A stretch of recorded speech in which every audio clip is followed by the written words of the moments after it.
Welcome to Core Concepts from Dent Gaming. Let's see this build. Hey guys, welcome back to Core Concepts. Got another build for you. Let's dig into it. This is Nebula. I am running an Etsujin on the right arm for close to mid-range suppression as per usual. But not as per usual, I am running a Haldeman, which is a kinetic shotgun. Let me break down why. Yes, I know that the laser shotguns did get a buff in the last patch, and you do see a lot more of these in PvP. I actually had this exact shotgun on here for some time. However, I wanted to focus more on mobility. And this right here, this 510 EN load is, it's a lot. It's a lot. Yeah, my speed does go up because it is lighter. However, my QB is really affected by that. I lose out on number of quick boosts that I can actually perform because this thing is just sucking up so much energy, especially if you are charging it for its beam shot. So I wanted a faster firing shotgun, but I didn't want the cost of the EN.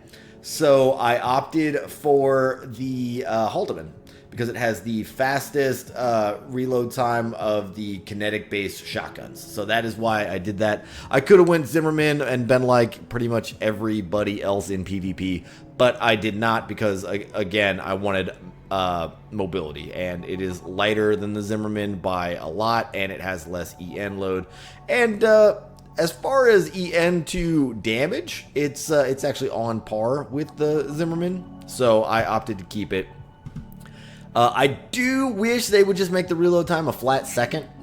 I think that makes sense, but you know, I'm not from software, so I don't get to make those choices.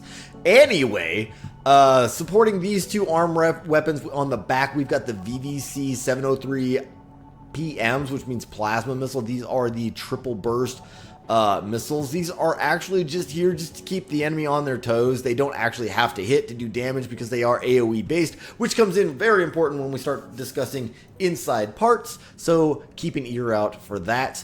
Supporting, actually my punish weapon, I should say, is going to be the Moonlight Redshift, which has the better direct hit adjustment of the Redshift blades.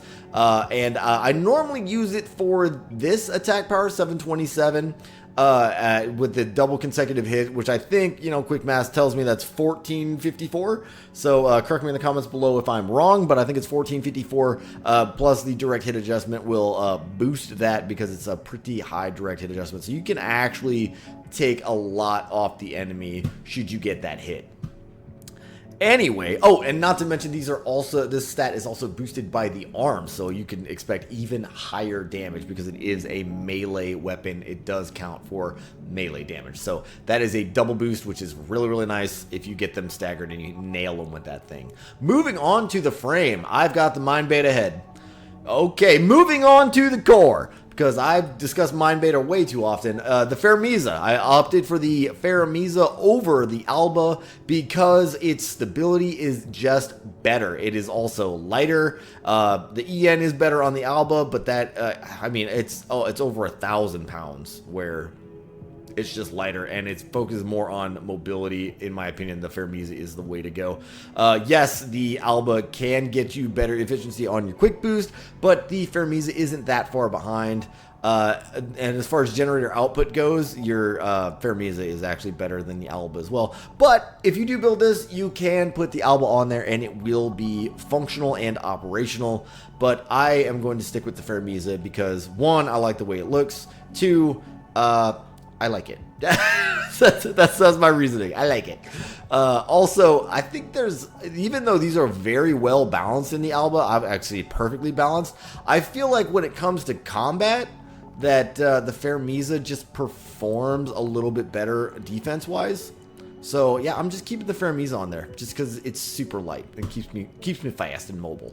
The arms I'm using, I actually recently just changed these. I was running the Melander C3s on there, but I opted for something a little bit heavier just so I could use that Redshift more to its full potential. I am using a spread weapon and a spray weapon, so the firearm specialization isn't too important. And the shotgun and the machine gun firing is more than compensated for with this recoil control. Not to mention, my legs do lack a little bit when it comes to energy defenses, so my arms can compensate for that. It's the best defense that they have. If you guys can't see it because my face is in the way, but my defenses right now are all 1100 or better, so that is wonderfully well balanced. I actually like the way that is. So it looks like there's a 36 point spread between kinetic and explosive. Other than that, energy defense is right in the middle there. So that is not too bad. Not the worst balancing ever. Melander's C3 legs. Yeah, statistically speaking, my favorite legs in the game. Moving on. Alula boosters. Mercenary's best friend. Moving on. We all know why I chose that. If you don't know why I chose that, you need to watch videos from before. And yeah, that will get you up to date on all the ones I'm skipping. Anyway, Ocellus, yeah, the FCS is the best close range FCS in the game. 81 close range assists, which is absolutely wonderful. I know I am running missiles, and the missile lock correction on here is an atrocity at 45. However, like I said earlier, they are AoE, so I don't really need them to hit. I just need them to be close, and 45 is good enough to do that, especially when you put it against the guidance factor that those missiles have. They are actually pretty decently well guided over the average missiles. I am running the Ming Tang generator because, like I said, mobility is key, and I need that energy recharge to happen pretty much as soon as I touch down, and that is why I opted for the Ming Tang. It's got a wonderful EN 1449 buffed in the last patch, which is freaking wonderful. I opted for pulse armor on this unit because I need to be able to pursue my enemy and keep them at a certain distance to make sure my moonlight can affect them. So yeah, pulse armor was the way to go. You can use whatever you want. I opted for pulse armor. Just fit this to your battle strategy. That is the build and battle strategy. I'm going to show you guys what this thing can do now. Come here, Freud. Main system activating combat mode.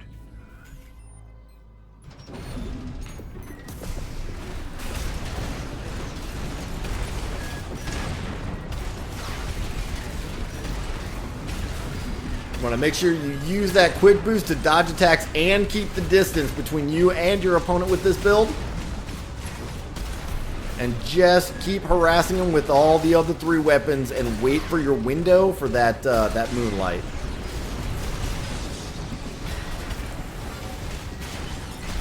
Pretty close fight, actually, between me and Freud right now.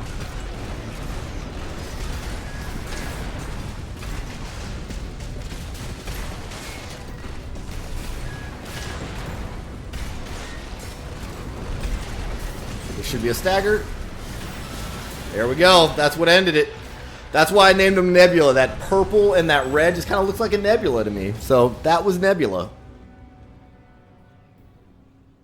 Alright guys, that was Nebula. I'm uploading him just for you. We have a share ID of 47EKD1SW6R56. If you like him, take him. He's all yours. I had an absolute blast using this big giant robot to blow stuff up. Please like and subscribe. Thank you and goodbye.